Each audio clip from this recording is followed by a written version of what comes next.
Bueno, vamos a dar el comienzo al último panel antes de la conferencia de cierre. Formas del ensayo, estética y poética. Bueno, en realidad eran dos mesas las que quedaban, dos paneles, y ayer tuvo un problema Carlos Zurbi, que iba a estar en, un, en una mesa con Valeria, un problema de salud de la familia. Bueno, con esto que decían ayer, estaban todos engripados, y hubo entonces un reacomodo por el cual Valeria pasó a esta mesa, así que no sé si va a quedar muy cohesiva, hasta que veníamos sosteniéndolo, pero bueno, fue un percance de último minuto, así que pedimos las disculpas del caso, especialmente a Valeria, que la teníamos de acá para allá. Eh, bueno, sigo el orden del programa. Va a empezar Fabián Zampini, de la Universidad Nacional de Río Negro. Su ponencia se titula Suspensividad e inminencia en la teoría poética de Raúl Zurita. Bueno, muchas gracias, Rafael, muchas gracias a todos, a todas. Dos pequeños comentarios. Cambié el título en razón de que en el curso del proceso de escritura, al aparecer en distintas ocasiones la reflexión de Giorgio Agamben, bueno, como una especie de reconocimiento y homenaje, lo retitulé Categorías Zuritianas, ¿no? En alusión al libro de Agamben, una aproximación a la teoría poética de Raúl Zurita. Y en relación con el texto compartido por correo, hice algunos ajustes para que no, bueno, trataremos de que se atenga, creo que sí, ¿no? Con estos pequeños recortes al tiempo establecido. Comienzo con la lectura. Néstor García Canclini, a partir de un señalamiento dispuesto en un enclave decisivo de la teoría borgiana, propondrá circunscribir conceptualmente el hecho estético en tanto reconocimiento de un espacio liminar que antecede a la obra y que delimitaría aquello que se insinúa sin llegar a ser nombrado, que expresa la experiencia del vislumbre de lo que no obstante no se puede apresar. Es precisamente en el señalamiento de ese umbral donde se cifraría el poder de la inminencia, dice García Canclini, clave del estatuto conceptual de la contemporaneidad artística. Aquello que Macedonio Fernández practicó con una radicalidad inaugural, dice en otro texto García Canclini, Borges luego formuló con proverbial concisión en La muralla y los libros. Es justamente ese programático ensayo borgiano, un manifiesto acaso de la ensayística del autor, el punto nodal desde el que García Canclini desarrolla su estética de la inminencia. Allí Borges, luego de una deriva conjetural marcada por la emoción de intuir la presencia de un misterio, para él cifrado en el orden de lo estético, el enigma del emperador chino que eslabona la escritura, arriba a una sorprendente reflexión acerca de precisamente la naturaleza del hecho estético, que no es otra cosa que forma, dice Borges, una forma reconocible, y cito, en la música, los estados de felicidad, la mitología, las caras trabajadas por el tiempo, ciertos crepúsculos y ciertos lugares. Fin de cita. Borges, para García Canclini, propone no leer solo los hechos, sino las metáforas. Las formas se encadenan, se entretejen, dialogan.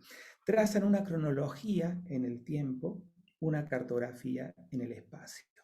Ellas constituyen lo que debería conformar nuestro más prioritario objeto de interés, más que el contenido, más que las sustancias, la forma.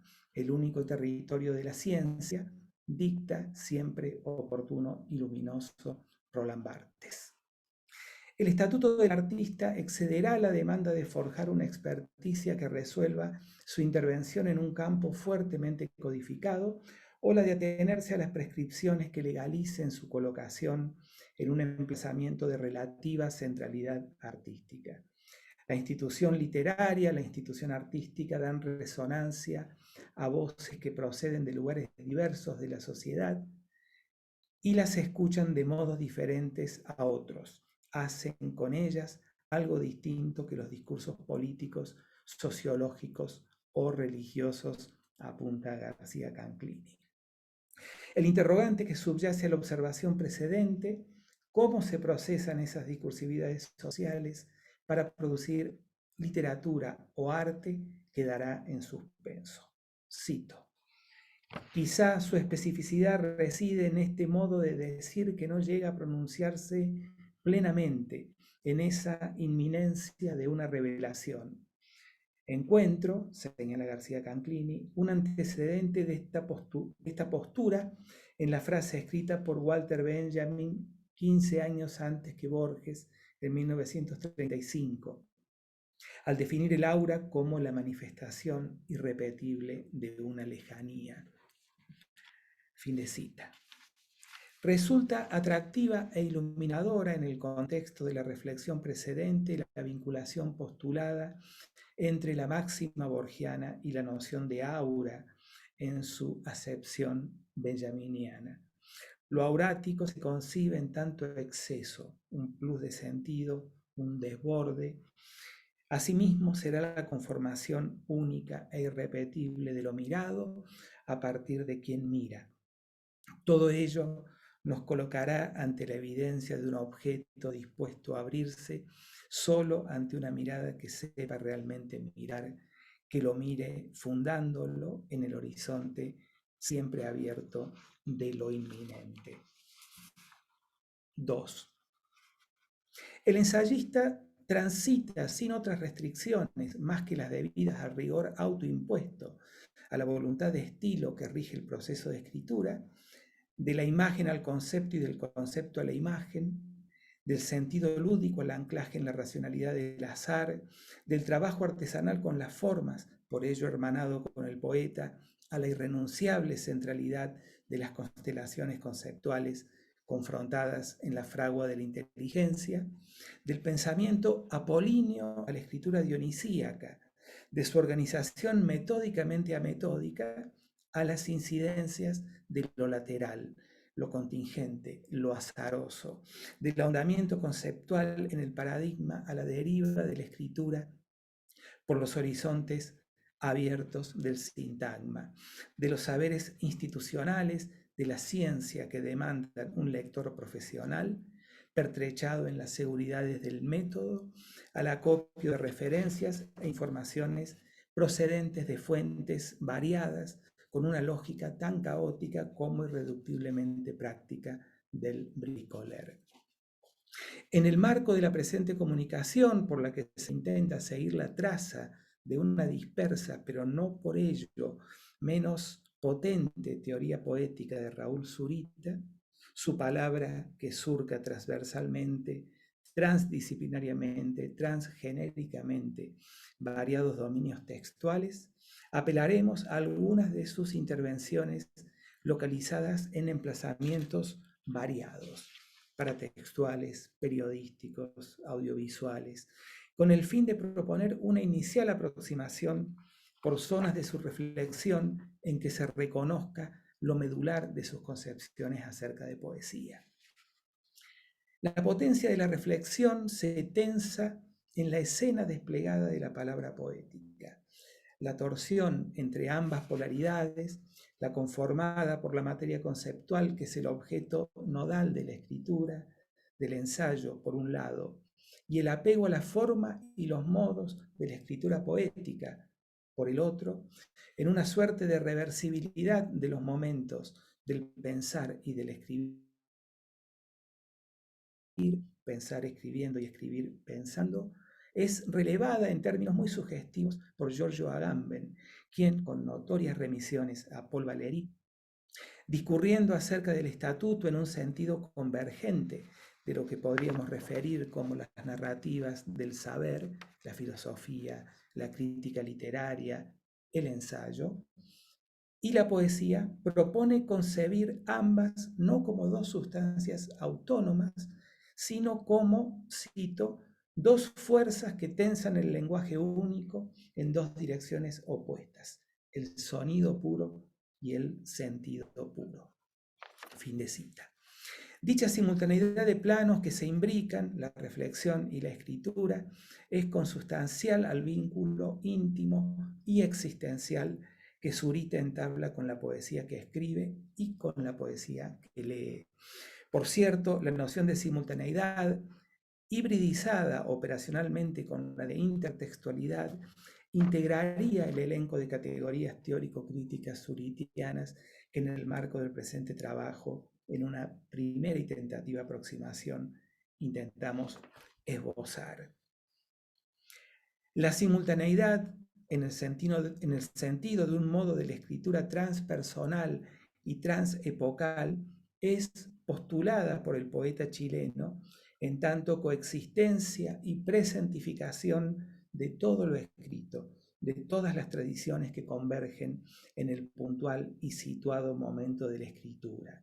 Cuando un poeta escribe, señala Zurita, todos los poetas escriben. Cuando cualquier poeta escribe, lo hace al mismo tiempo Dante, Rimbaud, Shakespeare. Cuando Zurita habla de atemporalidad, el poeta cuando escribe se coloca fuera del tiempo, al margen de la coyuntura cotidiana y sus problemas, está postulando acaso la carnavalesca promiscuidad de las series y jerarquías temporales. La imperatividad de lo que se entiende como presente, como el ahora de este aquí, cede ante la coexistencia horizontal de lo contemporáneo.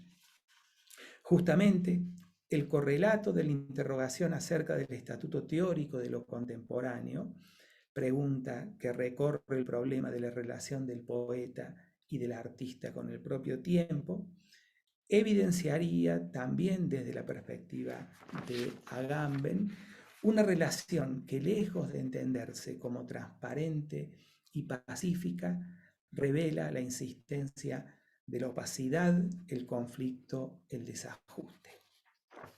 El hecho de que el poeta, el artista, se perciba y se asuma como contemporáneo, delinea, en términos de Agamben, una relación singular con el propio término, oximorónicamente concebida en los términos de una adhesión a la propia circunstancia a través de un desfase y de un anacronismo. Zurita notoriamente da cuenta de ello. El desarrollo de la obra sutura lo que el crítico italiano entiende como los dos tiempos que entraman la coyuntura del artista. El personal, el que demarca el recorrido vital de ese individuo que encontró en la escritura poética la tabla de náufrago, a la que aferrarse desesperadamente en una circunstancia de extrema zozobra existencial, y el tiempo histórico, político, social de un país, Chile, que literalmente en 1973 se desbarranca por los acantilados de su tragedia reciente. ¿Resultaría acaso evidente la paradoja inscrita en el título del libro inicial de Raúl Zurita, Purgatorio, su primer poemario, que no obstante se yergue como el registro poético de un episodio ominoso de la historia chilena y también ciertamente como la bitácora de esa temporada en el infierno del propio poeta? La crítica zuritiana ha establecido en amplio consenso la homología entre el conjunto de su obra, especialmente los libros del período 1979-1994, y la comedia dantesca. En ese orden, Iván Carrasco Muñoz será taxativo al respecto. El proyecto poético de Raúl Zurita reconocería una teoría poética implícita, fundada en una acaso desmesurada apuesta de base, la reescritura de la Divina Comedia de Dante Alighieri. Las transparentes remisiones a la comedia en Purgatorio y en los poemarios que luego se sucederán no pasarán inadvertidas en la recepción producida en el contexto de su publicación inicial. En su portada, la edición de 1979 incorpora una imagen impactante. Es un plano cercano de la quemadura autoinfligida en 1975 en su rostro, correlato de la agresión sufrida por Zurita en el marco de un control realizado por fuerzas militares en un vehículo del transporte público de pasajeros. Esta cicatriz, registro fundacional de la obra, demarcaría el curso determinante del desarrollo de la misma. Cito a Zurita: así, Purgatorio es un libro, pero también la marca de mi mejilla, un tránsito literario, pero también un tiempo concreto de vida. El purgatorio es mi tránsito por la experiencia de lo precario y doloroso de la vida. Fin de cita. Contemporáneo es quien, de cara a la oscuridad de su tiempo, la asume como algo que le incumbe y que no cesa de interpelarlo, sugiere Agamben. En la noche cerrada del propio tiempo, no obstante, una luz tenue, distante, refulge. ¿Es acaso el resplandor que momentáneamente enceguece a Dante y Virgilio al cabo de su periplo por el inframundo? La obra poética de Zurita sería tal vez el correlato directo de la búsqueda de esa luz improbable. Cito un poema del segundo poemario de Zurita, Anteparaíso. Entonces, aplastando la mejilla quemada contra los ásperos granos de este suelo pedregoso, como un buen sudamericano, alzaré por un minuto más mi cara hacia el cielo hecho un madre, porque yo que creía en la felicidad habré vuelto a ver de nuevo las radiantes estrellas. 3.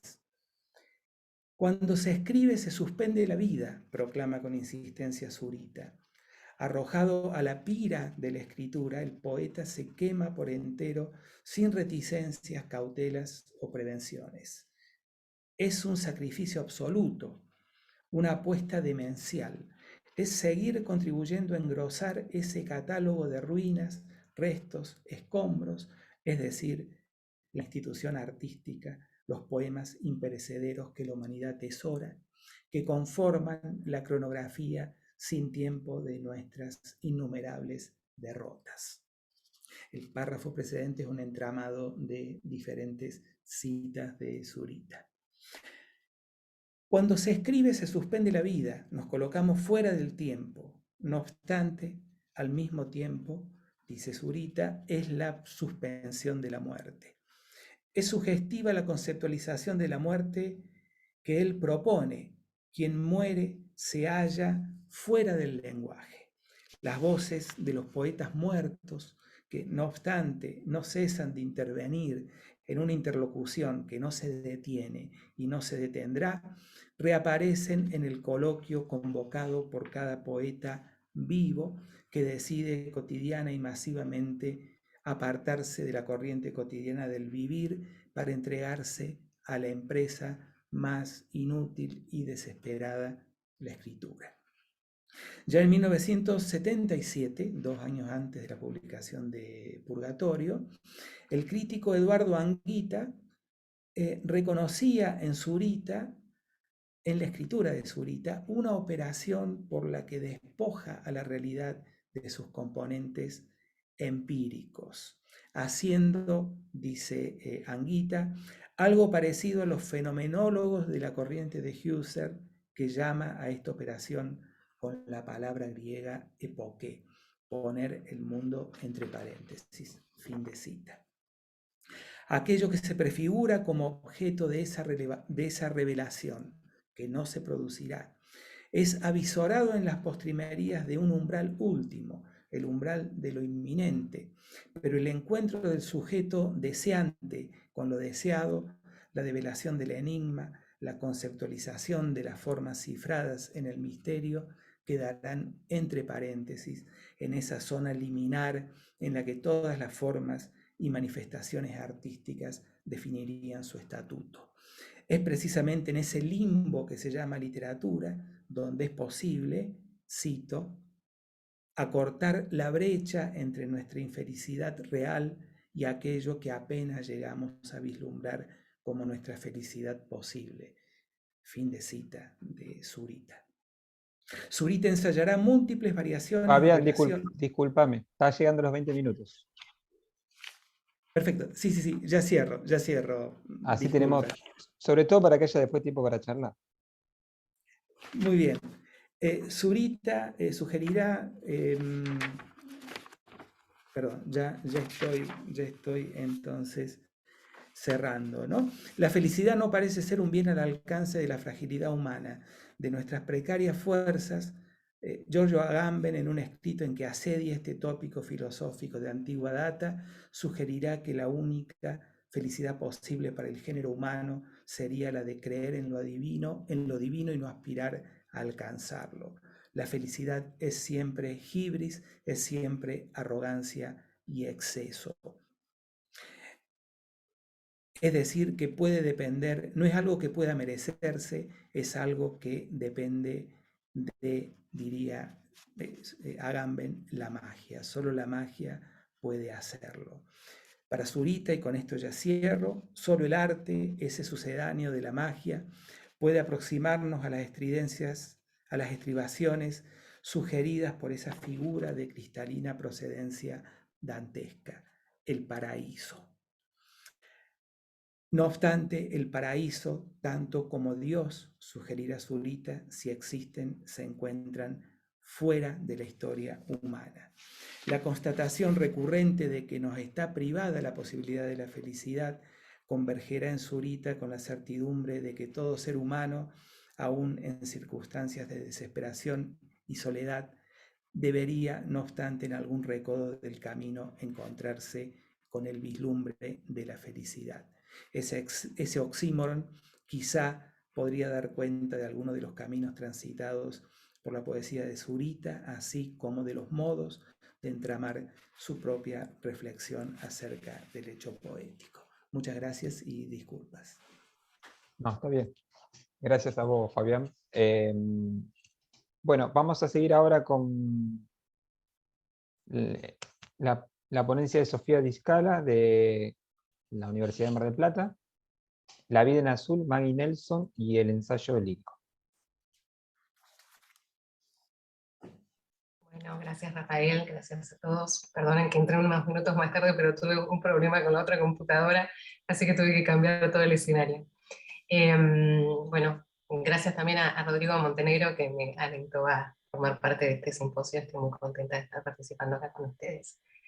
Y estoy en un día un poco movilizado porque hace un ratito me enteré que falleció un profesor y un querido amigo, que fue quien de hecho me inició en estos caminos del bosque, que son los cruces entre filosofía y literatura, así que me quiero dedicar a Juan Lamarche hoy este trabajo. La vida en azul, bueno, Maggie Nelson y el ensayo lírico, que comienza con un epígrafe de Ludwig Wittgenstein. 3:19. Puedo ver o entender como un rayo todo un pensamiento ante mí, en el mismo sentido en que puedo anotarlo con pocas palabras o trazos. ¿Qué es lo que hace de esta nota un resumen de este pensamiento? De las investigaciones filosóficas. 1. Hace ya casi 100 años, en agosto de 1927, para ser exactos, Virginia Woolf publicaba un ensayo titulado Poetry, Fiction and the Future, también conocido como The Narrow Bridge of Art. Es un ensayo fascinante donde Woolf nos presenta un escenario profético sobre el futuro de la novela, esa caníbal en su propia denominación. Woolf, cual sibila en la transmisión del mensaje oracular, advierte un futuro donde fácil y naturalmente la prosa se fusionará con la poesía y la poesía con la prosa. La complejidad de la mente moderna y su conglomeración queer de cosas incongruentes, nos indica Woolf, harán que las escrituras del futuro exploren, rompan, cuestionen los géneros preestablecidos, las limitaciones del realismo, y busquen formas distintas de narrar la relación entre los sueños y lo personal y lo impersonal. Es bajo esta acertada visión woolfiana que me interesa leer una de las obras más inquietantes de la prosa norteamericana de los últimos tiempos. Me refiero a Bluets, de la escritora Maggie Nelson, publicado originalmente en Estados Unidos en 2009 y recientemente en España, en traducción de Loris Schilmey en México, en la de Isabel Zapata, que es la que usó para el trabajo. Se trata de un texto híbrido, heterodoxo, que interconecta reflexiones personales de la autora acerca del desamor, la soledad, el dolor, la amistad, con pensamientos filosóficos literarios de escritores como Marguerite Duras, Ludwig Wittgenstein y John Berger, entre otros. Durante años, advierte Nelson, solía decirle a las personas que estaba escribiendo un libro sobre el color azul, cuando aún ni siquiera había escrito la primera palabra. Después de años de recolectar notas, citas, imágenes en torno al azul, Nelson compuso un texto que consiste en 240 fragmentos, o proposiciones, como ella misma se encarga de definir en claro línea la filosofía wittgensteiniana, donde va trazando su propia cartografía personal en torno al color azul. La excusa perfecta para habilitar un diálogo exquisito entre vida, literatura, filosofía y artes visuales, una especie de topografía intertextual. El título del texto, señala Nelson, se lo debe al cuadro de Joan Mitchell, Les Bluets, pintado en 1973, el mismo año de su nacimiento, como ella insiste en señalar, dejando entrever cierta picardía que también estará presente en su escritura. Les Bluets, cuya pronunciación francesa fascinaba a Nelson, es una obra impactante, un tríptico de gran dimensión que convirtió a Mitchell en la más lírica de los expresionistas abstractos. La escritora Lydia Davis, que conoció a Mitchell y solía frecuentar su estudio, señala que la fuerza de esta pintura consiste en eludir constantemente toda explicación. Si Les Bluets son los azulejos, flores de un azul intenso y profundo, ¿es acaso la pintura de Mitchell la respuesta emocional al recuerdo de estas flores? ¿A qué remiten esas grandes manchas en distintas tonalidades azules? ¿Nos hablan de los azulejos o nos hablan de otra cosa? ¿Hablan de la memoria, de la infancia, del paisaje, de Joan Mitchell? Quizás sea esta ramificación de preguntas las mismas que se le aparecieron a Maggie Nelson cuando vio por primera vez la obra de Mitchell. Nelson escribe un texto en fragmentos, aparentemente desconectados entre sí, que permiten una escritura errática entre cuestiones personales, su depresión, el abandono de un amante, la enfermedad de una amiga íntima, la sexualidad, y una meditación sobre la inasible naturaleza del azul. Al igual que Roland Barthes en La cámara lúcida, Nelson rastrea aquello que la punza de ese particular color. Esa afección puede apreciarse en el comienzo del texto, cito, 1. Supongamos que empiezo diciendo que me he enamorado de un color. Supongamos que digo esto como si se tratara de una confesión. Supongamos que rasgo mi servilleta mientras hablamos. Empezó lentamente, una apreciación, una afinidad. Un día se volvió más serio. Luego, miro la taza vacía, al fondo una mancha, café enroscada en forma de caballito de mar. Se volvió, de algún modo, personal. Primera cita. El primer verbo es clave, supongamos. Partir de una suposición, convocar un imaginario, nos permite vincular este texto con lo novelesco del propio Barthes. Recordemos brevemente su caracterización. Lo escribible es lo novelesco sin la novela, la poesía sin el poema, el ensayo sin la exaltación, la escritura sin el estilo, la producción sin el producto, la estructura sin la estructuración sin la estructura. Lo novelesco permite la aparición de lo nuevo mediante el uso del como sí y el fragmento. Es precisamente esta estructuración sin estructura la que encontramos en las 240 proposiciones de Nelson. En una entrevista de 2011, Nelson advierte la gran influencia de Barthes, sobre todo su lectura de fragmentos de un discurso amoroso de Roland Barthes, así como también su fascinación con la filosofía de Wittgenstein. En esa misma entrevista, Nelson sostiene que no piensa en Bluets como poesía, sino como prosa, que a veces piensa en imágenes, otras en sonido, pero que esencialmente explora los límites propios del lenguaje. Nelson, que ha publicado distintas colecciones de poesía, busca ofrecer una experiencia de lectura diferente, imposible de catalogar en su hibridez, como la afición escritural con la que soñaba Woolf en 1927. 2. En 1997, John D'Agata y Deborah Tal, editores de la revista Cynical Review, definieron el ensayo lírico como una combinación de escritura autobiográfica con el lenguaje figurativo y la forma de la poesía. En este sentido, ubican al ensayo lírico como una categoría dentro del ensayo personal, cuya tradición se remonta no solo a Michel de Montaigne, sino más cercano incluso al texto de Nelson, al libro de la almohada de Seychelles Agon, escrito hace el año 2000. Si bien me parece importante mencionar este intento de definición, no quisiera detenerme en una problematización de géneros literarios. Considero que en tiempos del régimen estético de las artes, como lo denominara Rancière, es preferible analizar la hibridez, los cruces, la singularidad de los textos, sus recursos de experimentación, aquello que compone el tejido sensible que visibiliza el texto. Supongamos entonces que Bluets es un ensayo lírico.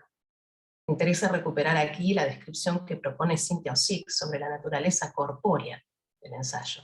Cito: un ensayo es un producto de la imaginación. Un ensayo genuino no tiene aplicación educativa, polémica ni sociopolítica. Es el movimiento, de una mente libre que juega. Si bien está escrito en prosa, se halla más cerca en esencia de la poesía que de cualquier otra forma literaria. Al igual que un poema, un ensayo genuino está hecho de lenguaje, de personalidad, de un estado de ánimo, de temperamento, de agallas, de azar. La escritura ensayística, como el trazo de esa mente libre que juega, generando asociaciones salvajes, las expresiones de la propia Nelson, que develan el movimiento del pensar, diríamos, junto con Heidegger y Wittgenstein. Pero el pensamiento así entendido no se nutre de abstracciones, sino de las experiencias del cuerpo, que vale aclarar, no se limitan a las vivencias, sino que abarcan la imaginación, los sueños, las acciones cotidianas. De allí que, volviendo a Cynthia Ozick, me interesa rescatar su descripción del ensayo como cuerpo tibio. Ahora bien, ¿cómo se logra esa temperatura vital del texto? ¿Cómo logra Mary Nelson que el texto respire? Si el alma para los griegos era el soplo vital, ¿cómo lograr que ese soplo impregne el texto, la escritura? En el caso de Bluetz, el uso del fragmento es estratégico. Son precisamente los espacios en blanco, entre uno y otro, la cadena de silencios que acompaña las palabras y reflexiones, lo que permite explorar una respiración, un ir y venir del aliento vital, que acompañamos como si fuésemos testigos. Los fragmentos permiten el movimiento del texto. Su ruptura con lo lineal propone otras imágenes del pensamiento, que son las que le interesa explorar a Nelson. Me refiero al fragmento como fetiche, como catástrofe, como sobra, como escombro, como memoria, etc. ¿Acaso no es el fragmento una imagen posible del pensamiento? Considero que es en este punto donde radica la fuerza de la escritura de Nelson, su capacidad de ver el pensamiento a través de palabras e imágenes. En resumen, vamos y venimos por la mente que juega de Nelson, dejándonos guiar por sus asociaciones libres, que claramente no buscan sostenerse en ningún argumento, mucho menos en una narrativa lineal, sino más bien resomática. Si volvemos nuestra atención a la proposición 1, podemos incluso advertir el uso de itálicas para marcar dos distintas temporalidades que conviven en el fragmento. ¿Cómo es posible entonces que el texto se sostenga? Podríamos decir que aquello que sostiene el texto es la inmanencia de una vida, parafraseando el título de los últimos escritos de Deleuze. Una vida que sentimos latir debajo de la superficie del texto, una profundidad allí donde tiembla el lenguaje. Cito, escribo esto en tinta azul para recordar que todas las palabras, no solamente algunas, están escritas en agua. Considero que a partir de este gesto es posible explorar la dimensión lírica del texto. No solo me refiero al guiño al epitafio de John Keats, sino a la construcción de una mirada poética. Esta mirada es la que busca, quiere ver la vida en azul, de la misma manera que la enamorada en la famosa canción quiere, busca ver la vida en rosa. ¿Cuál es entonces el gesto poético que me permite percibir una escritura lírica sin ser del todo una prosa poética y mucho menos un poema en prosa? ¿Cuál es la naturaleza poética de la mirada azul de Nelson? En la mirada poética lo que asoma es el deseo. Como afirma Clelia Moure, que tenemos aquí en su reciente libro, la poesía guarda un parentesco fundamental con la dinámica del deseo, en su relación conflictiva con la lengua. Nunca es eso lo que uno quiere decir. Sugiero que ese conflicto es lo que visibiliza en la proposición 229 de Bluetz, que transcribí anteriormente. Veamos también la 226. Mientras recolectaba azules para este proyecto, bueno, es larga y creo que estoy bastante corta de tiempo, así que la dejo la cita y avanzo. Habla de una anemia que le produce el no haber completado esa colección de azules. Creo que la anemia de Nelson muestra una insatisfacción, el reclamo de que nunca es suficiente. Siempre nos topamos con la imposibilidad de decir exactamente eso que uno quiere decir. Pienso en el inconcluso libro de los pasajes de Walter Benjamin, años y años de recolección de anotaciones, citas, fragmentos en torno a la ciudad de París, imposible de concluir. Me pregunto si la anemia de la que habla Nelson no es sino la aceptación de esa imposibilidad.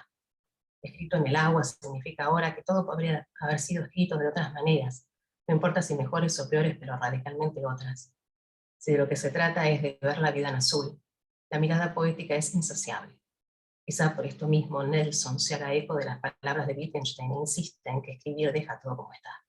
¿Acaso la mirada poética es melancólica y azul? ¿El mundo se ve más azul desde los ojos azules?, se pregunta Nelson en la proposición 35. Nelson, que tiene los ojos azules, responde probablemente no, pero yo elijo pensar que sí. Yes. Tengo un minuto más para cierre. Sí, Sofía, vas menos de 15. Okay. Sí. Ah, bueno. Hubiera querido escribir este texto en fragmentos. Un pequeño homenaje a una escritura que me interpela, me desacomoda y por momentos me incomoda. Si volvemos a Barthes, hay algo en la escritura de Nelson que me punza y no logro identificar qué es. A veces quiero leer Bluets como algo dicho por un personaje de una novela, pero Maggie Nelson con sus ojos azules está permanentemente ahí. Ahora, ¿qué es lo que está ahí? Si lo que leo está escrito en el agua, es una construcción verbal. ¿Acaso escucho su voz? Una voz íntima, privada, que ha dejado de serlo y comparte sus escombros. Una voz que nos muestra una mujer con poncho amarillo recolectando cosas azules, en una cama del Hotel Chelsea con su amante, en una visita a una amiga que ha quedado parapléjica tras un accidente, manejando un auto mientras escucha la radio, en la Galería Tate de Londres apreciando los cuadros azules de Klein. A través de esa voz, que plasma la mirada poética a la que me referí anteriormente, Bluets es también una colección de escenarios varios, de momentos de vida. Lo curioso es que dichos escenarios también pueden estar hechos de palabras, no solo encontrados en el mundo, como los objetos azules, sino construidos a través del lenguaje. No logro escribir este texto en fragmentos, pero sí liberar mis asociaciones salvajes propias, y no puedo evitar mencionar a la francesa Sophie Calle, cuya búsqueda artística considero que resuena con la de Nelson. Pienso sobre todo en la serie fotográfica de Calle titulada El Hotel, de 1981. Calle, que se hace pasar por una mucama en un hotel de Venecia, fotografía los distintos objetos que la gente deja en la habitación y realiza un inventario por escrito a partir del cual pretende reconstruir sus vidas. Ahora, ¿pueden los objetos, reflexiones, citas que recopila Nelson reconstruir su propia vida? ¿La vida no es acaso un inventario imposible? Si como en el caso de Benjamin, solo la muerte y la mirada del otro, el lector, pueden poner punto final a la recolección, ¿no será Bluets un intento de reconstruirse tras el desarme, derrumbe amoroso? ¿Acaso no somos también nuestros escombros? Veamos las tres últimas proposiciones del texto, ya voy cerrando. Quiero que sepas, si alguna vez lees esto, que hubo un tiempo en el que hubiera preferido tenerte a mi lado que cualquiera de estas palabras. Hubiera preferido tenerte a mi lado que todo el azul del mundo. Los 39, pero ahora estás hablando como si el amor fuera un consuelo. Simone Weil nos advirtió lo contrario. El amor no es un consuelo, escribió, es luz. Los 40, la última proposición del libro. Entonces, bien, permítanme tratar de reformularlo. Cuando estuve viva, traté de ser estudiante, no de la nostalgia, sino de la luz. Si el amor no es un consuelo, ¿lo serán las palabras? Hubiera preferido tenerte a mi lado que todo el azul del mundo, dice Nelson, y me pregunto si no será caso en este cierre del texto, donde se siente con más fuerza el latido del ensayo como cuerpo tibio. No podemos leer la oscuridad, había escrito Nelson en la proposición 130. ¿Acaso el lenguaje, al igual que el amor, también puede ser luz? Ahí es donde quisiera ubicar el gesto, pulso lírico de la voz y la mirada de Maggie Nelson, en la forma particular en la que el fragmento ilumina, deja ver, como el rayo de Wittgenstein en el epígrafe, distintas imágenes del pensamiento. Gracias.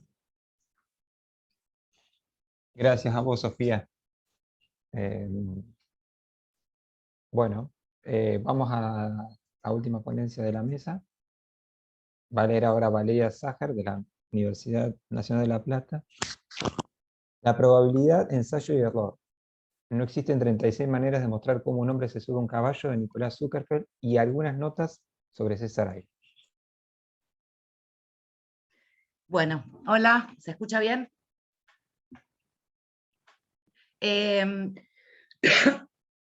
Primero que nada, aviso que es algo que estoy empezando a pensar, así que, por supuesto, como siempre, pero más que siempre, espero algún comentario o algo. Y acá viene la salvedad, que es que creo que está mal escrito el trabajo, así que si van siguiendo la lectura, digo, cuando yo lo lea por ahí no se nota, pero si van siguiendo la lectura de la ponencia, tiene un problema de puntuación importante, que tiene que ver con con cómo lo pensé, ¿no? Pero aviso por si no se entiende. Entonces, leo. ¿Puede describirse una forma pura? En las clases y cuando escribimos, nos ocupamos de definir lo formal en literatura. Pero vayamos a algo más abstracto. Si lo que quiero leer no es lo formal, ni un caligrama, ni lo que se produce en el grosor de los blancos de la página, o en el tamaño de la caja del libro, si tampoco es una serie de procedimientos formales o narratológicos, ¿cuál es la forma de una narración? ¿Puede decirse algo sobre ella? Decía, ¿puede describirse la forma pura? Y si es pura, ¿se puede aún diferenciar del contenido? Finalmente, ¿Puede describirse, por ejemplo, un círculo o un cuadrado? El único enunciado que se me ocurre para eso es diferencial. La única descripción posible es su definición tautológica y breve, o bien su tamaño y, además, la descripción del contenido también es tautológica. Un círculo contiene el vacío que cabe en él. Ahora bien, ¿cuál es la forma en la que se ensaya? ¿Hay una forma reconocible, dibujable como un diagrama? Perdón, voy a cambiar el modo de vista porque si no, no los veo ustedes. Ahí está.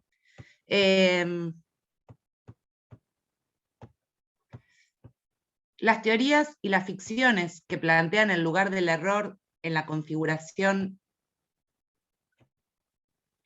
de la verdad, desde Edipo Rey hasta el psicoanálisis, las que plantean la aparición de lo verdadero a través de un repetido fracaso que en realidad lo produce la verdad o una verdad, las teorías, las ficciones en las que la verdad ocurre como resultado del error y como efecto del proceso significante, dejan ver al ensayo, cuya orientación está situada en la experimentación con los bordes del error, ensayar como errar o errancia, tanteo, prueba que solo prueba en su deriva, como un interlocutor, el ensayo, ¿no?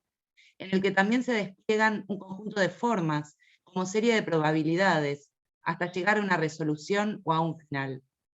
El errar, la errancia, el tanteo, la deriva, podrían definirse como no lineales, fuerzas de dispersión. La forma del ensayar, probar o tantear es el salto o el punteo, dispersión de puntos no lineales en un espacio. Pero a la vez, el resultado es un todo más o menos gradual y coherente. Esos puntos dispersos conectan de algún modo, aunque no dibujen una única línea progresiva y recta. En la teoría o en la narración hay una historia o una demostración organizada y final. Lo que hay es una puesta en sintagma de un paradigma cuyos elementos se han ordenado en una línea para mostrar de una vez como necesarios, cerrados, interdependientes. Pero cuando antes de la versión final solo son fragmentos de una enumeración paradigmática, puntos de un ensayo en la disposición de una serie desplegada en forma secuencial, los elementos solo se conectan a partir del blanco que los separa, y de una unidad temática o eje, es la idea que los precede y que no termina de realizarse en ningún elemento o punto suelto. Hace unos años traté de pensar la forma de lo que llamé gran obra, como un espacio y un tiempo de la narración, configurado a partir de un punto, cuya resonancia continúa más allá, en otro lado, en otro libro. La gran obra es una constelación que incluye objetos grandes o en primer plano, y pequeñas derivas, los spin-off, precuelas, secuelas y líneas alternativas en la construcción temporal de una obra. Puntos de la narración que saltan, retornan, se proyectan desde un más acá o desde un más allá, salen afuera y se entremezclan con otros puntos para configurar un mundo único. Pensemos como ejemplo claro para esa forma en El gato y Elisa, o en las salidas y el retorno de Pichón Garay en la obra de Juan José Sáez. El dibujo de la gran obra sería más o menos así, y ahí aparece la primera imagen. Ya voy, Esperen que ahora se me apareció todo grande y no lo puedo minimizar. No sé cómo hacer. Opciones de vista. No puedo ir con esto. A ver, no tampoco. ¿Querés que deje de compartir, Valeria? A ver, No sé. dale, sí. Sí, dale, porque no puedo. Apreté Escape, probá con Escape. Sí, hice eso, pero no me daba bolilla. Bueno, gracias. Pongamos acá, en el diagrama que veíamos recién, es una novela con 4 personajes, pequeños círculos. 2 de ellos aparecen también en B, otra novela posterior a A, en la que se suman otros 2 personajes, cuadrados. C es un libro de cuentos, por ejemplo, que narra una historia anterior a la de B, con uno de sus personajes y 2 nuevos, triángulos. D reúne a todos los anteriores y agrega 2, que son asteriscos en el dibujo que igual está en el trabajo que les compartí. Lo que quiero pensar ahora no es lo que ese punto o esos puntos de un libro, de un cuento o una novela, proyectan o insisten en ese otro espacio para continuar, subrayando en esto que digo la importancia que tiene en esta forma entonces la continuidad. Lo que quiero pensar ahora es el sitio en el que un punto se autonomiza de una línea y salta hacia otra, ya no para desplegar o proyectar una continuidad, sino para iniciar otra línea sin dejar de pertenecer a la primera y abriendo entre ambas un quiebre, una diagonal, que ahueca el espacio hacia abajo o hacia arriba, un agujero, una cadena. Hay algo de esta forma, algo que recién empiezo a tratar de definir y aún no sé bien cómo, en la narración enmarcada, otra vuelta de tuerca, el corazón de las tinieblas. Hay algo de esta forma en el relato compuesto en abismo, ese que nos inquieta como el mapa de Inglaterra dibujado sobre el suelo del país, como las 1001 noches, la representación de la historia de Hamlet dentro de Hamlet, Don Quijote leyendo el Quijote. Hay una forma o una figura en Aira que permitiría dibujar esa estructura en la que pienso. En las curas milagrosas del doctor Aira, la figura que convierte en imagen el procedimiento de las curas del doctor es el desplegable, una especie de encadenamiento, enumeración, lista o acordeón de mundos posibles.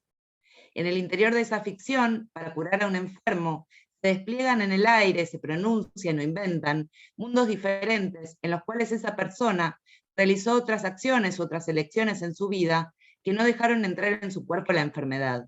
Y entonces, de regreso de esos mundos, el hombre estaría curado. Este procedimiento de plegar y desplegar posibles se imagina bajo la figura de un biombo. El mismo nombre lleva también la colina en la que sucede una de las aventuras de la niña, de hecho era una niña de 7 años, de Aira, la colina del biombo, sede de la antigua poesía vizcaína. Sobre ella, la niña narradora de la novela dice: subimos y pude comprobar con maravilloso alborozo que la montañita hacía honor a su nombre. Era plegable como un biombo, y en cada una de sus caras, de los dos lados, había representaciones distintas de los paisajes que dominaba. Voy al final de la cita, dice: ¿no sería más justo decir que era desplegable en lugar de plegable? Y ahí aparece la otra imagen, que la podemos mostrar y después dejar de compartir.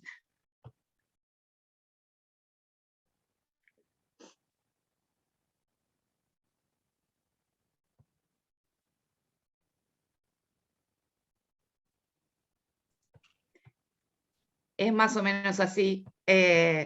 Todavía Algo estoy pensando cómo como- dibujarla, a- dale. Ayer Julieta lo hizo, ¿no? Yo compartía mientras ella leía, no sé cómo hizo.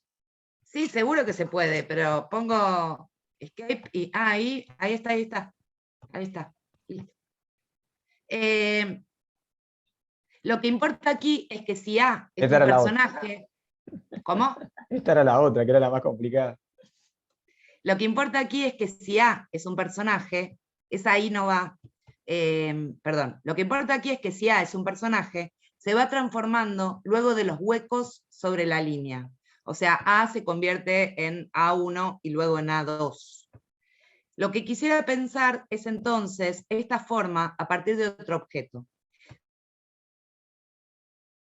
Se trata de una película de 2020 que vi en formato virtual del Festival de Cine de Mar del Plata durante el confinamiento y que hace poco para escribir este trabajo volví a ver después de contactarme con su director y pedirme si me la podía enviar porque había cosas que no recordaba bien.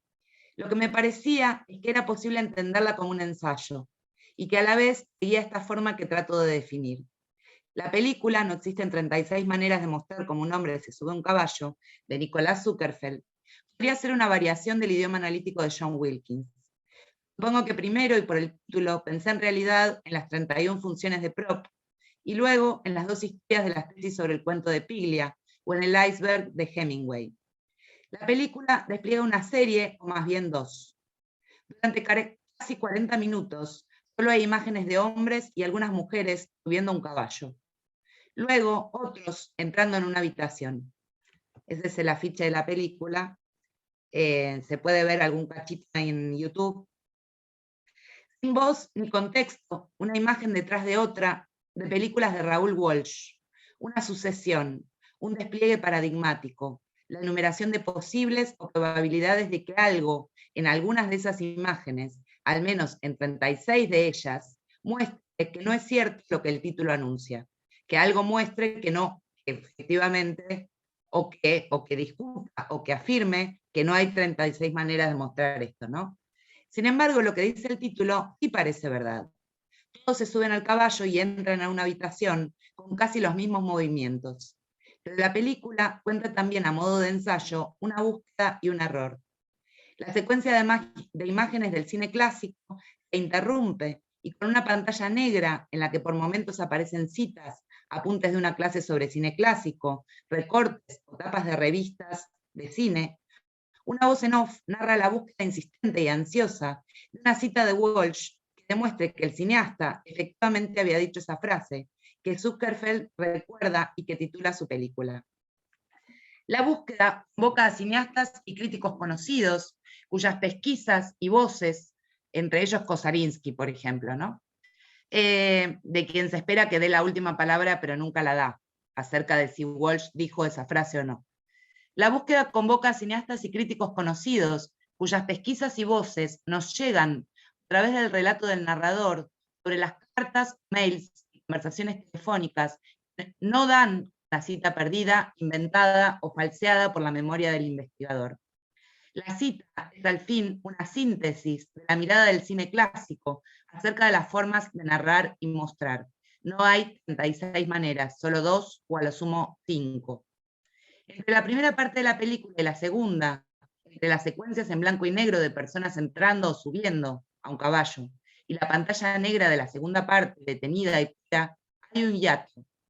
La primera parte es el despliegue de un paradigma, aunque podría ser el sintagma de un bricoler, que insiste en repetir sus figuras con ciertas variantes mínimas.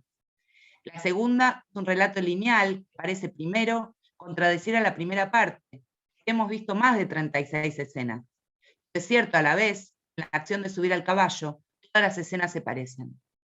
Sin embargo, y esto es lo que me interesa especialmente, la segunda parte, lineal, desarrolla el relato de una búsqueda sin hallazgo, una elipsis. En la narración de esa búsqueda, justificaría la primera parte, podemos ver, con una serie de fragmentos separados, tendemos igual a armar una continuidad, aunque sea la que se forma con perros sueltos y animales dibujados con un pincel finísimo de pelo de camello. La invención del ensayo cosido con los materiales sueltos y desordenados tiene en la pausa visible que lo precede, en el hiato o el agujero, en el doblez, las bisagras del biombo, que une los puntos dispersos, y en su error o elipsis, su forma y su momento de intensidad. Así, las continuidades escandidas, escalonadas, entrecortadas, se manifiestan en una deriva fallida o un error, parecen exhibir que cuando en ellas se evidencia que hay error, es cuando a la vez hay obra o narración, película o acontecimiento. La virtualidad de lo paradigmático, el ser inabsente al paradigma, compuesto por imágenes de caballos y de entradas en habitaciones, no conduce a la verdad de la búsqueda que sucede en la segunda parte. Se busca probar con la secuencia de imágenes una premisa que nadie dijo o que parece no haber existido. El juego de montaje de imágenes, el juego del bricoler, deja su prueba flotando, porque al fin no es prueba de nada, no hay axioma. Porque no se encuentra finalmente que Walsh haya dicho eso, ¿no? Por eso digo, no hay axioma. Sin embargo, su verdad y su interés radican en esa falla, en ese error que las funda, y en que con esos pedazos, esas 36 maneras o imágenes sueltas, sucesivas, montadas, es posible, ordenándolas de otra manera, volver a contar otra historia, seguir haciendo películas o seguir escribiendo. Algo parecido hay en Aira. Así ocurre también el error que comete el actor en la serie televisiva Dentro de la Mendiga, cuando en lugar de decir Berlín, dice Brelín, en el error de montaje que se filma en la historia de Sansón y su corte de pelo fuera del tiempo, en un ensayo de la trompeta de mimbre, bueno, en las conversaciones, etc. Sobre esos errores que aparecen repetidamente en Aira, Aira dice: después del error hay que inventarlo todo, hay que ver cómo verosimilizar lo anterior o lo que precede al error. Las novelas de Aira tienen dos formas. Esto que digo como verdad es solo una generalización que habría que probar, pero a riesgo mientras tanto. El primer conjunto es como un círculo que se cierra en un punto, y entonces allí, en ese conjunto, todo cae en su lugar. El otro es el de la novela asimétrica, la novela biombo. En las primeras, o sea, en la novela simétrica, o la que cierra perfectamente como circular, hay un secreto, una complicación.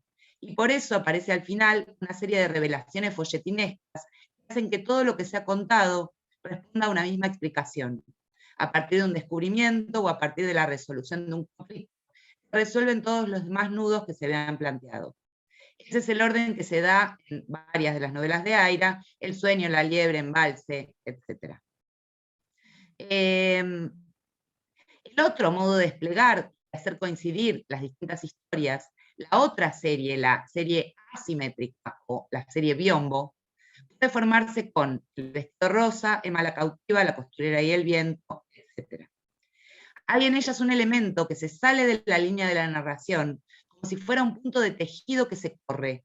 El punto abre, descose hacia adelante, pero sigue cerrando la malla que está detrás. Estructura plegable o de biombo. La gran novela biombo de Aira es El error. ¿Tengo unos minutos más? Sí, sí, tenés unos minutos Bueno. más. Perdón, ya voy. Entonces, la gran novela biombo de Aira es El error. En el comienzo, el narrador y su esposa pasean junto a otra pareja por un imponente jardín salvadoreño, del Salvador, ¿no? Se encuentran con una sala de exposiciones que alberga la obra de un escultor, y más tarde en la pared de un café, con un mural en el que un artista desconocido había pintado en sucesivos cuadros las aventuras de Pepe Dueñas. Entonces la historia se interrumpe. El artista que expone en el pabellón al que las dos parejas llegan resulta ser el favorito de A, la mujer del narrador. Y ese punto alcanza para abrir una segunda historia, que gira en torno de lo que ella le cuenta a su marido sobre la vida del escultor. Ese es el marco de un segundo relato. Se trata de que el artista, que ha tenido una vida muy difícil, se convierte en la inspiración de una mujer que está presa por haber matado a su marido. Las peripecias de esa mujer conducen a la narración, que cuenta cómo se había conformado la biblioteca del penal en el que ella debe residir. Una editorial de novelitas baratas, truculentas, publica una tirada de ejemplares fallados, con páginas en blanco, y decide donarla a la institución. En esa colección de folletines fallados aparece la saga de Pepe Dueñas, de quien se dice que, si bien era un personaje histórico, los hechos reales de su paso por el mundo se habían vuelto inseparables de la ficción. A partir de allí, El error se transforma en la novela de las aventuras del bandolero mítico. Las hazañas se enumeran y forman una sucesión de pequeños relatos, hasta que una de ellas se convierte en la ocasión de una mención y vuelve a tocar solo en un punto del comienzo de la novela, ¿no? Del error de Aira. La mujer de Dueñas, neblinosa, le pide que realice a su marido lo que se convertirá en la mayor misión que el héroe se ha propuesto. En el Palacio de las Ciencias, donde ella vivía con su padre, cuando el enamorado bandido se apodera de ella, había un busto de su padre que, según ella, no lo representaba cabalmente. La aventura que la mujer le pide a su marido consistirá en entrar al palacio con un cincel y realizar sobre la estatua las modificaciones que hubiera que hacerle. Para eso, Dueñas repetirá al escultor que aparecía al principio. Su obra pasa a ser, de ser admirada por la primera pareja, a ser la inspiración de la mujer homicida, y luego el eslabón necesario para que el personaje que conocemos por un mural y una serie de folletines truculentos le encargue su mejor trabajo. Ya termino, ¿eh? Los puntos de encuentro entre las distintas historias y personajes son siempre a través de los bordes de cada una.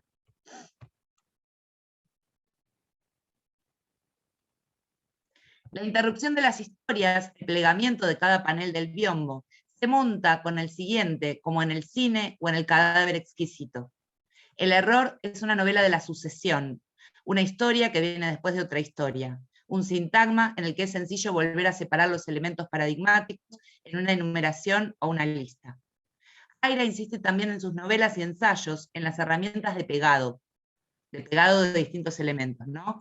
Su obra teoriza y exhibe el modo en que la escritura está construida de elementos sueltos que van a parar a un todo. Hay también una teoría del pegamento y una teoría del error. Los glóbulos de mármol en el mármol serían los que pegan, ¿no? La proxidina, la villa que produce la contigüidad de los átomos y tiene como efecto que las cosas se acerquen. La liebre que puede unir los territorios que están desarticulados. El gel de piedra del error que puede cerrar heridas tectónicas grandes como planetas. En las teorías sobre el error de Aira aparece la posibilidad de que los elementos sueltos se reordenen mal. Y es ahí donde aparece la magia. Como decíamos, la posibilidad de inventarlo todo. Es esa separación de los elementos que hay que reunir, ordenar y pensar, eso que produce la primera parte de No existen 36 maneras, lo que encuentro similar al ensayo. Porque cuando todo queda suelto, hace falta inventar también el eje, el tema, la idea, la teoría, las premisas filosóficas, las cuales volver a reunir o a pensar el biombo. La aparición de lo verdadero a través de un repetido fracaso que en realidad lo produce, se da aquí en lo que leo, a partir de la apertura de una serie de posibilidades, de probabilidades, de lo que podría ocurrir o mostrarse. Posibles narrativos, teóricos o ensayísticos, formas de lo múltiple que se estructuran como series, enumeraciones, listas, unidades paradigmáticas, de un sintagma virtual que, sin embargo, al enunciarse de ese modo discontinuo, se realiza o se presenta. La tensión inicial entre el error y el acierto, la posibilidad de que haya una verdad en la construcción de las unidades secuenciales de la narración y en la visibilización de sus fallas, es, al fin, lo que he querido o lo que quisiera seguir pensando como forma de inventarlo todo.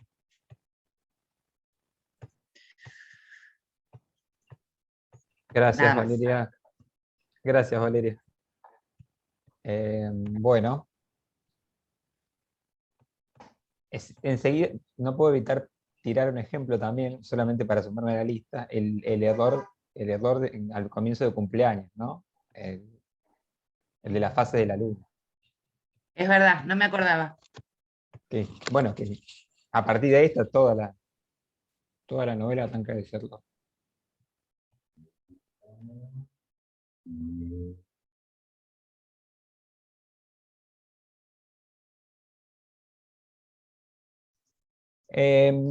Sofía, me pareció muy interesante porque en tu trabajo apelás a por ahí una tradición del ensayo, digo, para llevarlo a la clave teórica con la que terminamos ayer, en la que en algún momento agregamos ayer, Maggie Nelson, por ahí, que escribe en inglés, tu trabajo empieza por Virginia Woolf, ¿no? Y esa tradición, que por ahí es la tradición del ensayo lírico, justamente, que es la tradición más inglesa, o de lengua inglesa, que, bueno, que es distinta de la de Montaigne, qué sé yo. Me pareció interesante que recuperaras esa tradición del ensayo lírico en relación con tu trabajo, y bueno, ahí también me quedé pensando cuando trajiste a colación el libro de la almohada, que es una de esas novelas que me compro porque la nombra Aira y después la empezás a leer y novela, no sé ni cómo llamarla. Uno de esos textos que compras porque los nombra Aira y después no los lees porque, bueno, no sabes qué le encontró Aira, pero que justo lo trajiste a cuento a propósito del ensayo lírico.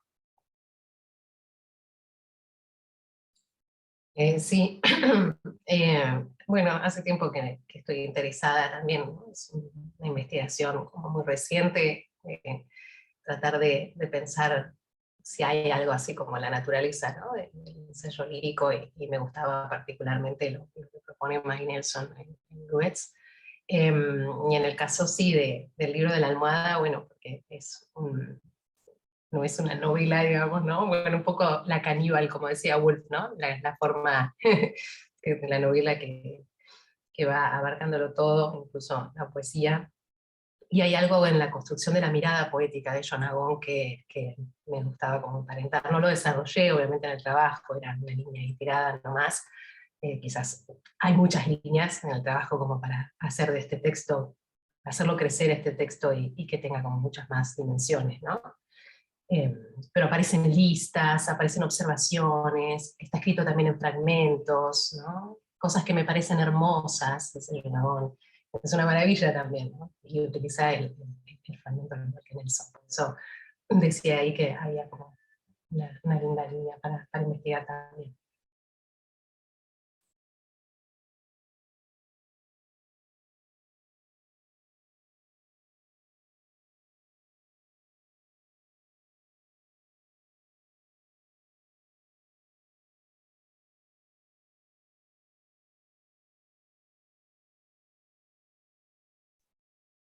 Tímido no creo que estén, deben estar cansados tal vez.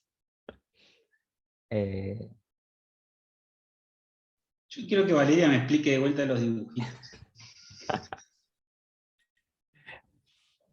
Ahora podemos volver a compartir, Bueno, ahora que le enganchó, podemos claro. volver a compartir. Resolvimos el problema técnico, Sí. compartimos el primer dibujito. Era el del gato Mirá, y Elisa, ¿no? yo soy lento, entonces estaba como, ¿qué es esto? Es que nadie, Es que tal vez no se entienden, ¿eh? Tal vez están mal hechos, lo tengo que seguir pensando. Es para hacer diagramas, no hay nada. Entraste en una faceta experimental. Me divertí un montón, pero tal vez no se entiende nada, lo tengo que seguir pensando y además aprender a diagramar o algo así, no sé. No, debo decir que a mí los diagramas me encantaron, ¿eh? No sé si los entendí, pero están buenísimos. Sí, sobre todo el otro, el que va cambiando los personajes a partir de ciertos como picos o huecos, o rupturas así, me parece que están muy buenos. Lo que quería preguntar es, porque tampoco conozco tanto a Aira, digo, ahí la cuestión del error en Aira parece como una potencia productiva, digamos, que permite precisamente multiplicar o abrir historias. Digamos, ¿cómo funciona ahí el tema del error? ¿En ese sentido? Sí, así exactamente. Es lo que permite volver a inventar todo de nuevo, ¿no? Ah, bien. Digamos No, que como en el ensayo científico de algún modo, ¿no? claro. Digo, cuando probás, me imagino eso, no soy científica, pero cuando probás con tubos de ensayo cosas y decís, no, esto no es, otro reactivo necesito, ¿no? O como inventar todo de nuevo, eso dice Aira. Después, bueno, varias cosas me interesaron, esto de como de los bordes de los personajes que se van conectando, digamos, hay un montón de ideas que me parecieron que estaban buenísimas, que tal vez ustedes estén más familiarizados porque quienes se dedican a Aira, o no sé, en el caso mío no es así, y al escucharlas y ver además los diagramitas de Valeria, la verdad que me gustaron mucho, me pareció súper interesante.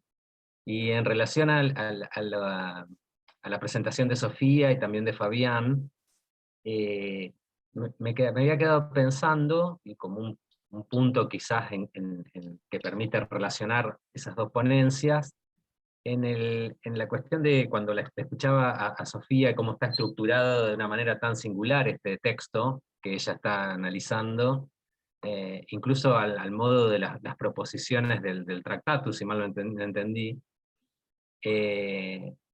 Digo, y cuando ella hablaba en un momento hablaba algo así como de la respiración, si no aparecía el problema del ritmo ahí, porque es un problema que digo, y pasando a la ponencia de Fabián, que está muy presente en Agamben, sobre todo en esta tensión entre el sonido y el sentido, digamos, o entre la poesía y la filosofía. En Agamben también hay una reflexión acerca del problema del ritmo.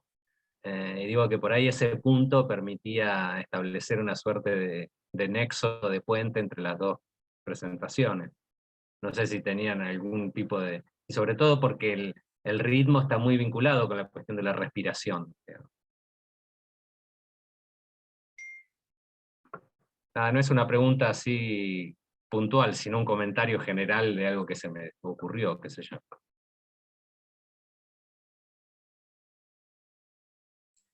Sí, no sé, Fabián, si querés empezar, pero sí, coincido, creo que hay algo ahí con respecto al ritmo, como lo trabaja también Agamben, y en el caso había notado de la ponencia de Fabián, bueno, justamente esas fuerzas, ¿no? Creo que se ven muy claramente. Yo en un momento del trabajo iba a hablar justamente en términos de fuerzas y de intensidades dentro de esas fuerzas. El texto de Maggie Nelson por momentos va de regiones heladas, en donde ella se pone como muy distante, hablar de su examante, y digamos, después otras proposiciones muy calientes al revés, ¿no? Entonces me parece ahí que había también como distintas formas, ¿no? de la respiración, desde el jadeo hasta una respiración más profunda, más pausada, que sería interesante también explorar, ¿no? Como formas del discurso. Es interesante la sugerencia de Germán en relación con el ritmo. bueno, que en el caso de Zurita, claro, yo al corpus que apelé o que intenté de alguna manera armar, ¿no? Como para pensar, bueno, lo que quedó plasmado muy inicialmente en este escrito, era no tanto la obra poética, de alguna manera quedó como apenas como una aproximación apenas, ¿no? Al meollo de la obra poética de Zurita, e intenté sí armar ese corpus vario y disperso, ¿no? De la reflexión acerca de la poesía, en una zona lateral, diríamos, de la producción de Zurita, ¿no? Pero una zona muy interesante, porque pone en evidencia, creo, ¿no? Entre otras cosas, que aún contra él mismo, podría arriesgar, ¿no? Aún contra su reticencia, me parece, ¿no? De considerarse un crítico, y todo ello en relación con el hecho de que Zurita no deja de colocarse en un lugar, bueno, claramente el lugar del poeta, que es leído por el crítico y que no se propone, al menos conscientemente, invadir ese territorio, ¿no? No obstante, y me parece que hay algo muy borgiano en esto, ¿no? No obstante, él no deja de hacer crítica o teoría acerca de la poesía en esos emplazamientos o zonas, diríamos, laterales, ¿no? De su obra, que son, bueno, por ejemplo, las entrevistas. Yo tomé un par de ensayos, un par de textos, en realidad, que apelando, ¿no? Por supuesto, al texto cuasi sagrado para nosotros, ¿no? En el marco de esta reflexión sobre el ensayo, que es el ensayo como forma, ¿no? Una de las cosas medulares que nos enseña Adorno ahí es que esta forma ensayística, diferentes emplazamientos en ese sentido. Y en ese caso, bueno, yo encontré, por ejemplo, ¿no? El discurso digamos, agradecimiento, ¿no? De recepción del premio iberoamericano de poesía Pablo Neruda en 2016, y también un artículo publicado en un suplemento cultural en México. Y muchas entrevistas, ¿no? Muchas entrevistas que, bueno, que se han reunido, ¿no? Que muchas de ellas son accesibles a través de distintos sitios en la web, pero poco antes de la pandemia, para quien leemos a Zurita, ¿no? E intentamos estudiarlo, fue un gran acontecimiento la publicación bueno, de la obra, de la edición crítica, ¿no? De los poemarios que van desde Purgatorio hasta, bueno, 1994, en la colección Archivos, con un enorme aparato crítico y bueno, de estudios de toda índole, y esto fue también un eje importante para este trabajo, ¿no? O un corpus que me permitió encontrar mucho de esa teoría dispersa zuritiana, el corpus de entrevistas, ¿no? Un corpus muy amplio de entrevistas a Zurita. En relación con la cuestión del ritmo, me parece que es reconocible en la poesía zuritiana, y creo que acá también hay una cosa interesante en el hecho de que, porque esto lo intenté buscar, ¿no? No hay mucha reflexión teórica entramada propiamente en los poemas. Es decir, cuesta, o al menos a mí me ha costado, encontrar metapoesía suritiana, ¿no? Como que los emplazamientos están bien claros, ¿no? La teoría, la reflexión acerca de poesía son ideas muy potentes, repetitivas, ¿no? Porque siempre vuelve a estas ideas, a estas nociones, ¿no? La inminencia, la suspensividad, la contemporaneidad, la simultaneidad, la noción de felicidad, ¿no? que es estructurante. Pero bueno, eso está como formulado en ese corpus, ¿no? Y en la poesía está el cantar, ¿no? El cantar, el salmodiar, una presencia muy, muy notoria, creo, ¿no? De esto de Agamben, ¿no? El sonido, ¿no? El sonido y la palabra cantada, en ese sentido, instalado, ¿no? En un registro lírico clásico, podríamos pensar, ¿no? Creo que en relación, bueno, me gustó muchísimo tanto el trabajo de Sofía como también el trabajo ahora de Valeria. En lo que respecta al texto de Sofía, mientras lo escuchaba, pensaba también en este vínculo, podríamos decir, con Zurita, en el sentido de lo biográfico quizá, ¿no? Me parece por tu desarrollo y por los ejemplos que leíste, que ese modo fragmentario, ese modo, bueno, constitutivamente fragmentario del ensayo, ¿no? que nos vincula al último Barthes, ¿no? Y a los otros ejemplos que marcaste, converge, me parece, mucho con Zurita en ese sentido, ¿no? En el sentido de procesar estas circunstancias, bueno, personales, existenciales, ¿no? Lo que en Zurita sucede tanto y que en el Barthes de Fragmentos es notorio, ¿no? La escritura que se presenta como, digamos, como lo que viene a surcir la caída, ¿no? Como lo que viene a narrar cada uno con su registro, ¿no? Lo que se ha perdido.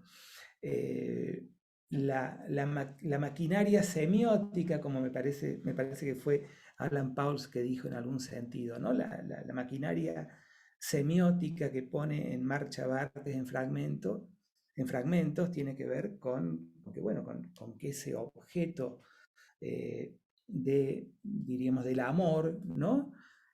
Se ha perdido, ¿no? Entonces esa pérdida se restaura de algún modo a partir de la escritura. Bueno, Zurita juega con esa idea también, ¿no? Si fuéramos felices, digamos, la literatura y el arte no serían necesarios. Es impresionante leer un poema de amor, dice Zurita, pero es más impresionante vivir el amor, ¿no? O experimentar o ver que dos personas se amen, ¿no? Por otro lado, también, ¿no? Frente a la barbarie imperante, todo poema es un poema de amor, ¿no? Esta es otra de las ideas recurrentes en Zurita, ¿no? Como decía, me parece Cesare Pavese, ¿no? Todo gran poeta es espléndidamente monótono, y Zurita, bueno, tiene como este elenco acotado, ¿no? de nociones o de categorías o intuiciones a las que va volviendo todo el tiempo y de alguna manera, ¿no? En esa recurrente reflexión sobre esos 4 o 5 tópicos centrales, conforman como el esbozo, ¿no? de una interesante teoría poética, me parece.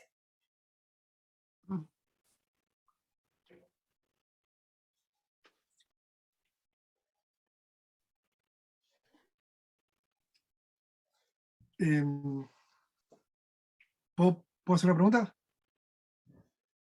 Sí, Fermín, adelante. No, maravillosa la mesa.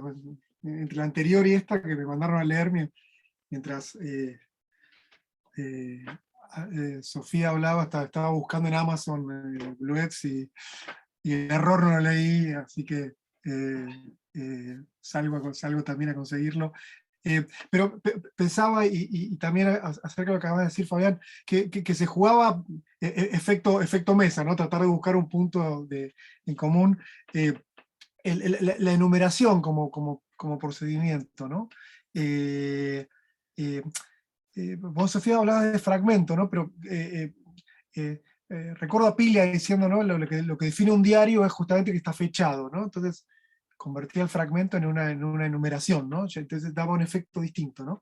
Digo, si el fragmento y la enumeración, de algún modo, no quiero oponer, ¿no? Pero en todo caso son procedimientos vecinos, pero si no hay alguna diferencia ahí. En realidad, Valeria, también apuntaba a vos, porque también en Aira se juega algo del orden de la serie, ¿no? La serie, la enumeración como procedimiento, pero bueno, como vos enseñaste, ¿no? En la gran obra, también lo que se juega en Aira es el flujo, es el continuo, ¿no?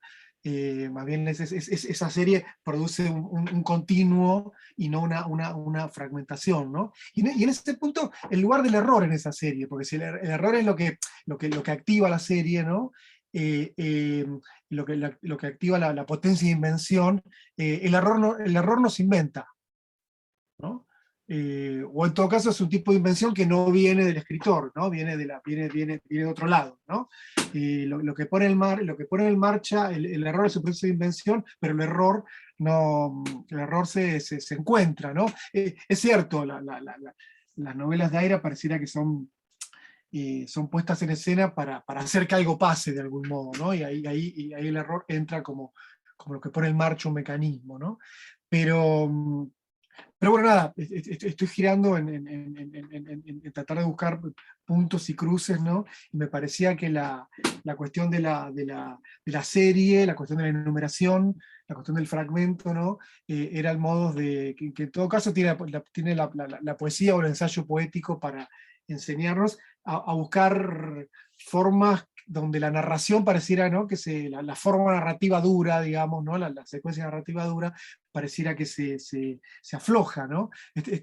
Lo último, no pude dejar de pensar, Sofía, mientras te escuchaba hablar de Nelson, en el libro de Mike Wilson, Leñador, ¿no? No sé si lo conocen, ¿no? Donde justamente Mike Wilson hizo su tesis sobre Wittgenstein también, ¿no?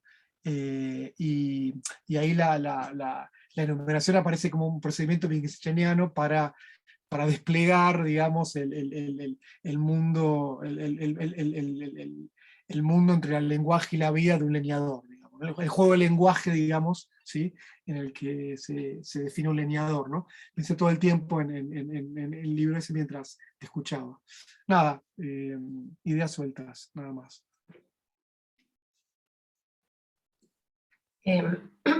No lo leí, había visto alguna referencia del libro, así que ahora soy yo la que va a entrar a comprar el libro.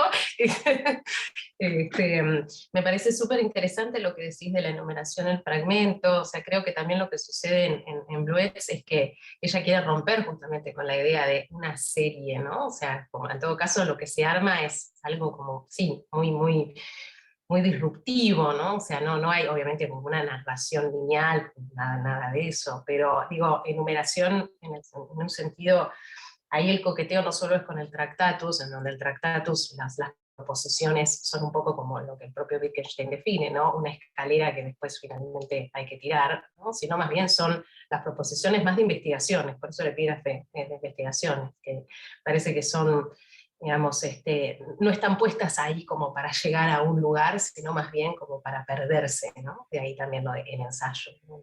Lo errático. Y me quedé pensando en lo del error, ¿no? Entonces, ¿cómo concebir el error dentro de esta enumeración barra fragmento? Y hay que ver ahí la sutileza, obviamente, de esas definiciones, de esas nociones. Una de las cosas que dice Maggie Nelson, que a mí me parecía interesante también, es que ella escribió, bueno, 240 proposiciones de este texto, pero que en realidad había escrito muchísimas más y las descartó. Eso me hizo pensar en lo del error, ¿no? Entonces, busqué un poquito cuál había sido el criterio de ella para descartar, ¿no? Ciertos fragmentos. Una de las cosas que decía es como que, bueno, lo que a ella la motivaba y la impulsaba era como una serie de no sé, la soledad, la enfermedad. Entonces, los fragmentos que ella había escrito y que sentía que no resonaban con estos grandes temas, los dejó afuera. Creo que es interesante ahí como pensar, bueno, pero entonces, ¿qué es lo que realmente, un poco como lo que plantea en el texto, ¿no? O sea, ¿qué es lo que sostiene, ¿no? Que no sea meramente una colección, digamos, delirante para volver al delirio de ayer, sino que, ¿no?, uno tiene la sensación de que lee algo que, bueno, cierra entre comillas, digamos, ¿no? Pero que sin duda la ha transformado. Por eso me gustaba lo de la cuestión, digamos, como lectura corpórea del ensayo, ¿no? Hay una transformación del cuerpo, obviamente, a través de esa escritura. En relación con lo que... Es muy interesante, Fermín, ¿no? Este tema de la enumeración, ¿no? Claro, yo observaba esto en la lectura de Sofía, los fragmentos numerados.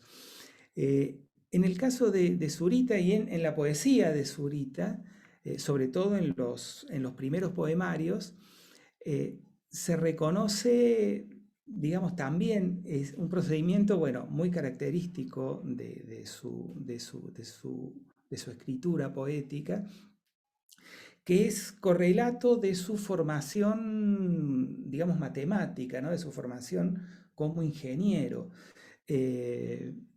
Y bueno, y hay muchos poemas, bueno, hay una serie del libro Purgatorio, distintos poemas localizados en el desierto de Atacama, que están también numerados, ¿no? Y muchos de estos poemas están organizados al modo de un teorema, con las distintas estrofas, por ejemplo, generalmente numerados en romano, que quizá marcan la premisa inicial y los versos o estrofas siguientes, también, por supuesto, numerados, van modulando o, digamos, como rarificando, ¿no?, el axioma inicial y proponiendo por ahí un correlato sorprendente, ¿no? Si me permiten, ¿no? Y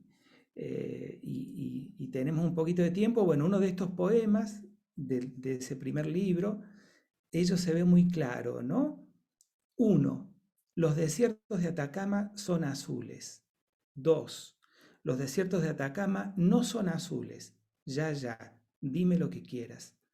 3. Los desiertos de Atacama no son azules porque por allá no voló el espíritu de J. Cristo, que era un perdido. 4. Y si los desiertos de Atacama fueran azules, todavía podrían ser el oasis chileno para que desde todos los rincones de Chile, contentos, viesen flamear por el aire las azules pampas del desierto de Atacama. Bueno, es interesante cómo en la conversación, ¿no?, seguimos encontrando contactos, continuidades, ¿no?, correlatos. Y bueno, y en relación con que quería decirle a Valeria, que bueno, a mí me pasó lo mismo que a Germán, y me parece que Emiliano también lo señaló, ¿no? Me alucinaron tus diagramas. Creo que ahí como que reescribís, ¿no?, esa vieja esa vieja tradición fundadora, por otro lado, ¿no? De nuestro campo, del formal estructuralismo, lo mencionás a Prop en algún momento, pero, digamos, y creo que la riqueza, digamos, muy digamos, notable, ¿no? que encuentro en estos 3 diagramas, es que allí quizás de alguna forma trascendés lo que me parece que era el gran límite, ¿no? del formal estructuralismo, que era el binarismo, como que tus esquemas son, bueno, de algún modo son, bueno, en algunos de los trabajos que se comentaron hoy esto aparecía, ¿no? Me parece que en el de Sofía, son como el mapa de Inglaterra, ¿no? El mapa de Inglaterra que tiene la dimensión del territorio, que copia el territorio, como dijo Borges, ¿no? De alguna manera me parece que estos esquemas, bueno, son como el mapa, ¿no? El mapa de los distintos textos que abordas.